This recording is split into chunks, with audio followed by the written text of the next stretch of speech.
Hi hello welcome to hashtag you. నా పేరు జకీర్. బీసీలకు సంబంధించిన కులగణన, బీసీలకు సంబంధించిన లెక్కలు, వీటికి సంబంధించిన చర్చ ఇదంతా కూడా జరుగుతోంది.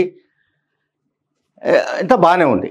అంటే రాజకీయ రణరంగంలో ఇప్పుడు బీసీలు అనేది ఒక ఇంపార్టెంట్ ఫ్యాక్టర్ కనుక ఇప్పుడు ఎట్లయితే scheduled caste, scheduled tribes, SC ఎస్టీలకు సంబంధించిన సబ్ ప్లాన్స్ ఎట్లాగైతే ఉందో అటువంటి సబ్ ప్లాన్ను బీసీ సబ్ ప్లాన్గా కూడా ఇంకొక సబ్ ప్లాన్ను తయారు చేసి దాని కింద బీసీ సెక్షన్స్కు నిధులు కేటాయించడానికి సంబంధించిన కసరత్తు రేవంత్ రెడ్డి ప్రభుత్వం చేపట్టింది.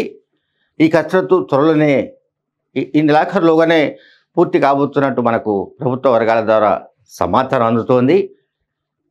మేబీ మార్చిలో రాష్ట్ర బడ్జెట్ సమావేశాలు ఉన్నాయి కనుక ఈ బడ్జెట్ సమావేశాల్లోనే బీసీ సబ్ ప్లాన్ను కూడా రూపొందించి బీసీ సబ్ ప్లాన్ ద్వారా ఆ బీసీల కిందకు ఏ సెక్షన్స్ అయితే వస్తున్నాయో వాళ్లకు ఆర్థిక పరిపుష్టి అనండి, లేదా వాళ్లకు చేయవలసిన కార్యక్రమాలు, వాటికి సంబంధించిన నిధులు, ఇవన్నీ కూడా ఈ సబ్ ప్లాన్లో ఉండే ఛాన్సెస్ కనిపిస్తున్నాయి. అట్ ద సేమ్ టైం ఇప్పుడు బీసీల ఏదైతే జనాభా లెక్కలు ఏవైతే ఉన్నాయో, ఈ కులగణనకు సంబంధించిన సర్వే వ్యవహారం ఏదైతే ఉందో, సరే దీన్ని అపోజిషన్స్ అన్నీ కూడా వ్యతిరేకిస్తున్నాయి. పర్టికులర్గా ప్రధాన ప్రతిపక్షం బీఆర్ఎస్ అపోజ్ చేస్తోంది. 42% రిజర్వేషన్కు సంబంధించిన ఇష్యూ ఒకటి రగులుతోంది. కనుక 42% రిజర్వేషన్ను చట్టబద్ధం చేయడానికి సంబంధించిన బిల్లు కూడా బహుశా ఈ బడ్జెట్ సమావేశాల్లో కాంగ్రెస్ ప్రభుత్వం ప్రవేశపెట్టే ఛాన్స్ ఉంది. కాంగ్రెస్ ప్రభుత్వం కనుక అటువంటి స్టాండ్ తీసుకునే పరిస్థితి ఉంటే, అటువంటి బిల్లు పెడితే బీఆర్ఎస్, బీజేపీ ఈ రెండు పార్టీల వైఖరి ఎట్లా ఉంటుంది, ఏ రకంగా వాళ్ళు మాట్లాడతారు, ఏ రకంగా అది చట్టరూపం దాల్చడానికి వాళ్ళ సహకారం ఉంటుంది, ఇవన్నీ కూడా చూడాలి.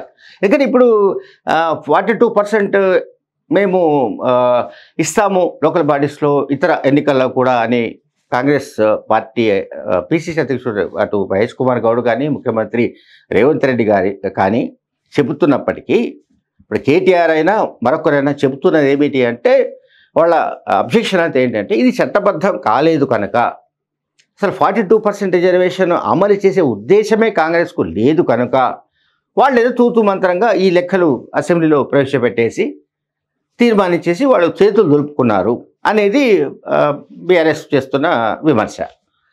కాబట్టి దానికి కౌంటర్గా నిజంగానే చట్టబద్ధత కల్పించడానికి, అంటే ఈ 42% రిజర్వేషన్స్ సంబంధించిన వ్యవహారాన్ని ఒక చట్టంగా తీసుకురావడానికి కాంగ్రెస్ పార్టీ ఇప్పటి నుంచే ఎఫర్ట్ పెట్టినట్టుగా కనబడుతోంది.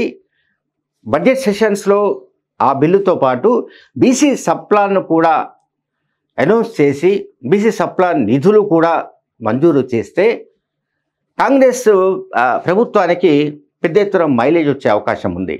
దీన్ని అపోజిషన్ పార్టీస్ ఎట్లా ఏ రకంగా ఎదుర్కొంటాయి, లేకపోతే దానిపైన వాళ్ళ ఒపీనియన్ ఎట్లా ఉంటుంది ఏమిటనేది మనం చూడవలసి ఉంది.